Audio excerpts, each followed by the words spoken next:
तो चलिए अब बात कोरोना वॉरियर्स से मारपीट और बदसलूकी की। जी हां, प्रदेश में लगातार कोरोना वॉरियर्स से बदसलूकी के मामले सामने आ रहे हैं। आपको हम तस्वीर दिखाते हैं। पहली तस्वीर भीलवाड़ा की है, जहां सोमवार को एक युवक ने महिला रक्षा टीम के साथ बदसलूकी की। बाद में युवक को गिरफ्तार कर लिया गया। तो दो तस्वीर आपकी टीवी स्क्रीन पर, और दूसरी तस्वीर बीकानेर से आपको दिखा रहे हैं, जहां रविवार को मेडिकल टीम के साथ कुछ लोगों ने बदसलूकी की। इस दौरान जमकर हंगामा हुआ। मामला बढ़ने के बाद पुलिस ने 2 लोगों को हिरासत में लिया। तो किस तरीके से कोरोना वॉरियर्स के साथ बदसलूकी की जा रही है, उसकी 2 तस्वीरें आपकी टीवी स्क्रीन पर।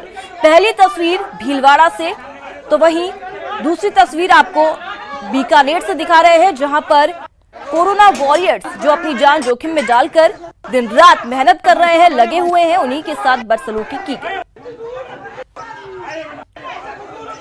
तो चलिए बात भीलवाड़ा के जूनावास इलाके की घटना के बारे में बताते हैं। यहां एक युवक महिला रक्षा टीम की 2 सदस्यों से उलझ गया। दरअसल युवक कर्फ्यू का उल्लंघन कर बाहर घूम रहा था। इस दौरान महिला रक्षा टीम की सदस्यों ने उसे घर जाने को कहा, लेकिन युवक उनकी बात मानने की बजाय उन्हीं से भिड़ गया। तस्वीरों में आप साफ तौर पर देख सकते हैं कि कैसे युवक महिला रक्षा टीम की सदस्यों के साथ बदसलूकी कर रहा है। वहां मौजूद लोगों ने भी आरोपी युवक को समझाने की कोशिश की, लेकिन वो नहीं माना और महिला रक्षा टीम की सदस्यों से हाथापाई कर उनका डंडा छीन लिया। घटना का वीडियो वायरल होने के बाद पुलिस एक्शन में आई। पुलिस ने मामला दर्ज कर आरोपी युवक को गिरफ्तार कर लिया है। आपको बता दें कि शहर में पुलिस बल के साथ मारपीट और बदसलूकी की ये तीसरी घटना है।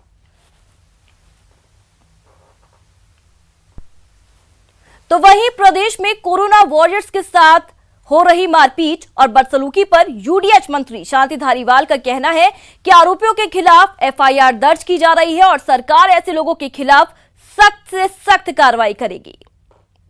जिन लोगों ने इस बात की कोशिश करी है कि चाहे पुलिस को या किसी राज्य कर्मचारी को अपनी ड्यूटी देते वक्त किसी प्रकार के बाधा पहुंचाई, तो निश्चित तौर पर उनके खिलाफ एफआईआर भी दर्ज की गई है। वो चाहे किसी भी जाति का हो, किसी भी धर्म का हो, किसी भी स्तर का आदमी हो, उनके खिलाफ एफआईआर भी दर्ज की गई है और कड़ी से कड़ा कार्रवाई उनके खिलाफ सरकार, मुख्यमंत्री जी के आदेश से जो है सरकार कड़ी से कड़ी कार्रवाई करेगी। और चलिए अब एक नजर कोरोना अपडेट पर डाल लेते हैं। आपको बता दें कि देश में अब तक 17,656 लोग कोरोना पॉजिटिव पाए गए। कोरोना से अब तक 559 लोगों की जान जा चुकी है। इलाज के बाद देश भर में कुल 2,841 लोग ठीक हुए हैं। महाराष्ट्र में अब तक 4,000 से ज्यादा लोग बीमार हैं, तो वहीं दिल्ली में कोरोना मरीजों की संख्या 2,000 के पार जा पहुंची है। कोरोना की चपेट में राजस्थान के 26 जिले हैं। राजस्थान में कोरोना पॉजिटिव की संख्या 1576 हो चुकी है। तो वहीं राजस्थान में कोरोना से अब तक 25 लोगों की मौत हुई है। जयपुर, मुंबई, इंदौर, कोलकाता में स्थिति बेहद खराब है। तो कोरोना से जुड़ा अपडेट आपको दे रहे हैं। राजस्थान में 1576 कुल कोरोना पॉजिटिव केस की संख्या हो चुकी है। 25 लोगों की कोरोना के चलते अब तक मौत हो चुकी है। देश में कोरोना मरीजों का आंकड़ा 17,000 को पार कर गया है। वहीं अब तक 559 लोगों की मौत हुई है। स्वास्थ्य मंत्रालय ने कहा है कि कोरोना वायरस की अभी कोई वैक्सीन नहीं बनी, सोशल डिस्टेंसिंग ही कोरोना वायरस की वैक्सीन है। तो वहीं गृह मंत्रालय ने कहा कि जहां लॉकडाउन का उल्लंघन हो रहा है, वहां उचित कार्रवाई की जा रही है। टोटल 2,546 लोग क्योर हो चुके हैं, जो कि हमारी ओवरऑल क्योर परसेंटेज को 14.75% तक लेके जाता है।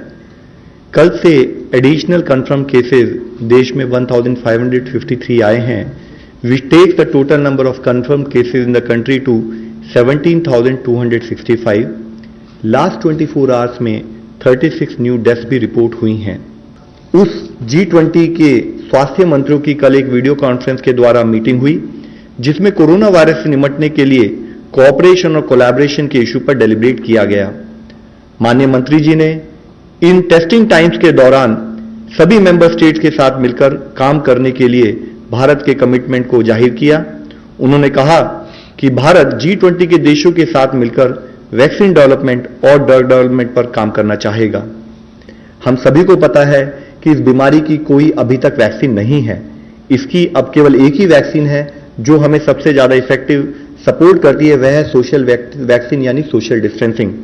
इसीलिए फिर आप लोगों से विनती है, आपके द्वारा सबसे विनती है कि काइंडली हमें सपोर्ट करें कि सोशल डिस्टेंसिंग और प्रिवेंटिव गाइडलाइंस का पालन देश का हर व्यक्ति एक जिम्मेदारी के रूप में करता रहे।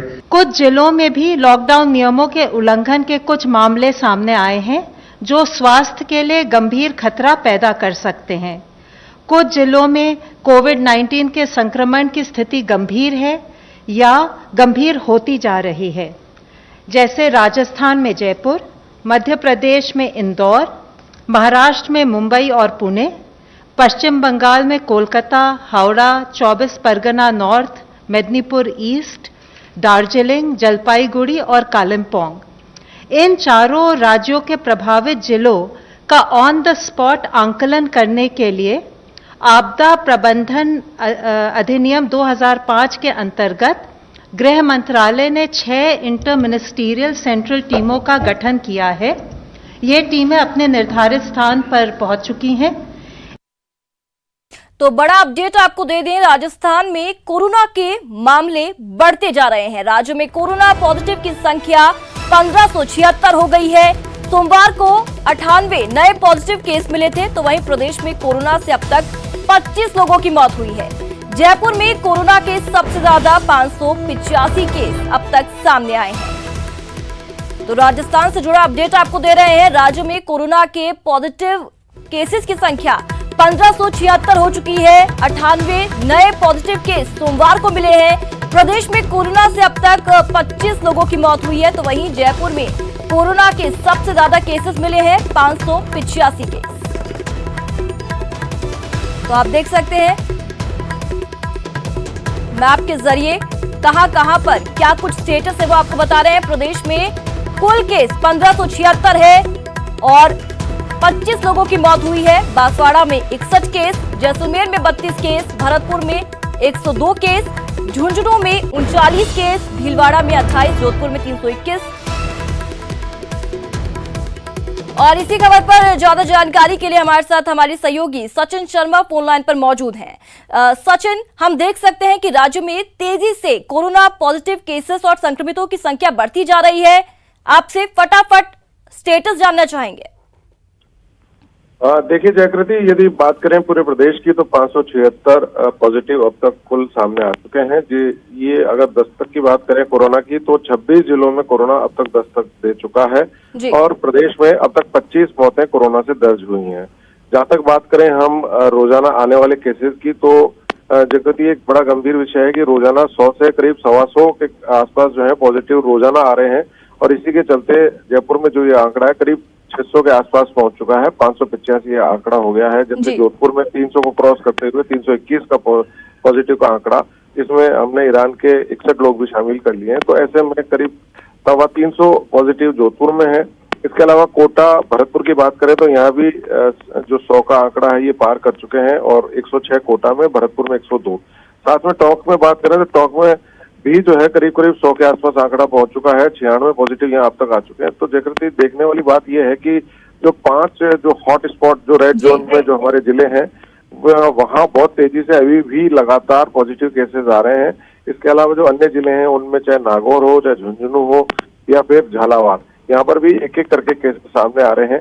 तो इन केसेस के रोकने के लिए जो कवायद सरकार के द्वारा की जा रही है उसकी अनुपालना में अगर जनता जब तक साथ नहीं देती है, सोशल डिस्टेंसिंग जब तक मेंटेन नहीं करती है, तब तक इस पर काबू पाना मुश्किल है।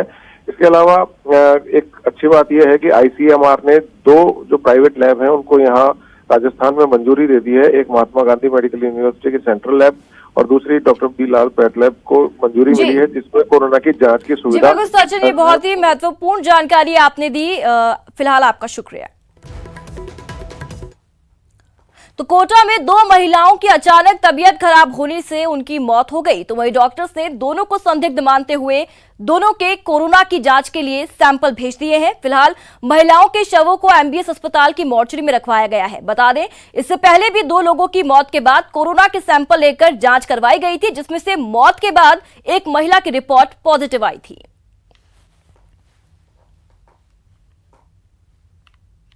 तो वहीं कोरोना के खिलाफ जंग में मुख्यमंत्री गहलोत लगातार एक्शन में हैं। सीएम गहलोत ने पत्रकारों से वार्ता कर प्रदेश के हालात की जानकारी दी। चलिए आपको सीएम की बड़ी बातें बताते हैं जो उन्होंने वीडियो कॉन्फ्रेंसिंग के दौरान कही। स्वास्थ्य और अर्थव्यवस्था दो सबसे बड़े चैलेंजेस हैं। स्वास्थ्य सेवाएं सरकार की प्राथमिकता है, ये मुख्यमंत्री गहलोत ने कही। केंद्र सरकार को राज्यों को पैकेज देना चाहिए। एमएलए फंड को खत्म नहीं किया जाएगा। तो वहीं एमएलए फंड का उपयोग कोरोना से लड़ने में होगा। प्रवासी मजदूरों को लेकर गृह मंत्री से बात हुई है। प्रवासियों को घर आने जाने की अनुमति दी जाए। तो वहीं राजस्थान को केंद्र से कम गेहूं मिलता है, केंद्र सरकार राज्य को ज्यादा गेहूं दे। तो वहीं कोरोना से जंग जीतना हम सबकी प्राथमिकता है। तो ये बड़ी बातें मुख्यमंत्री अशोक गहलोत ने कही।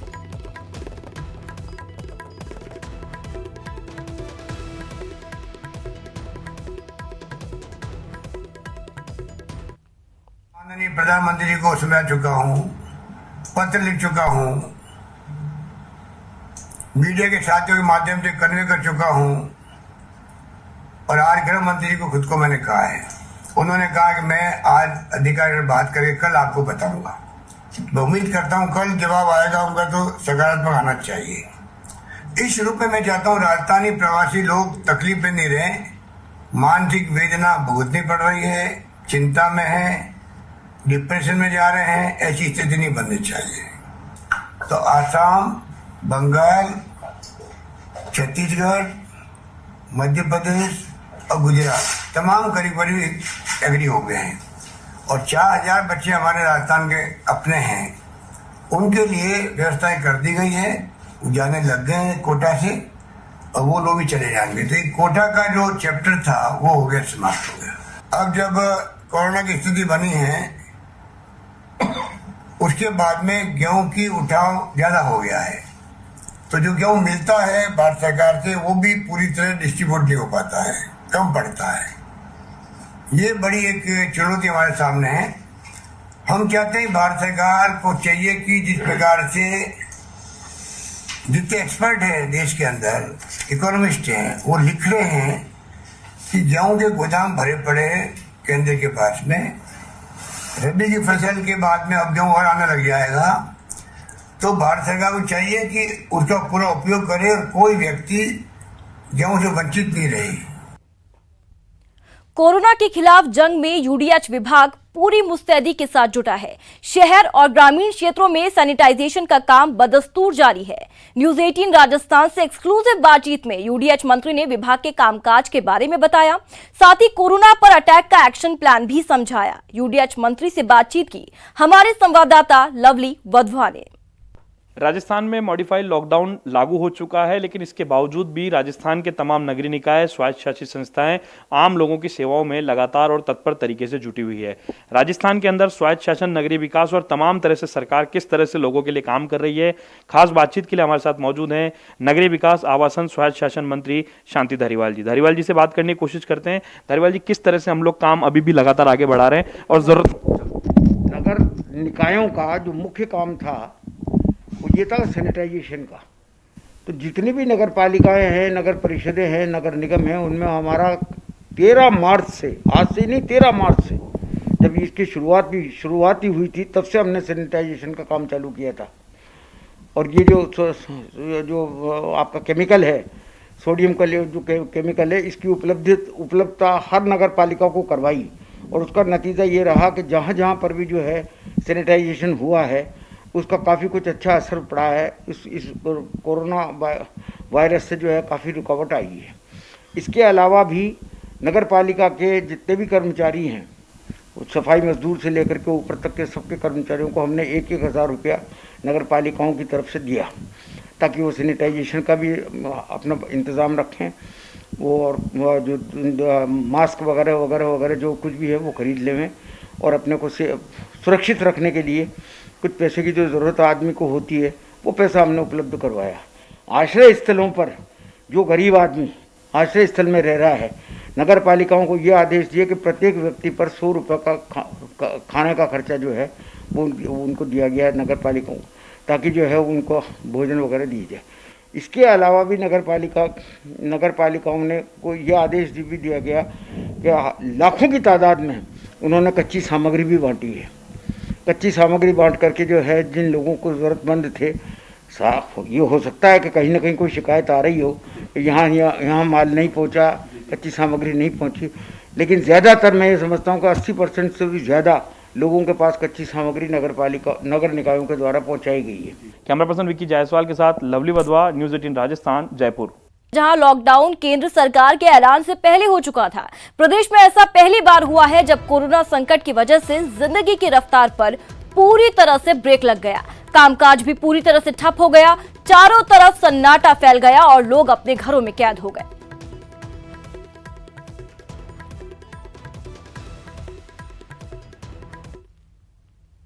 और इसी के साथ इस बुलेटिन में इतना ही। घरों में रहें, सुरक्षित रहें। नमस्कार।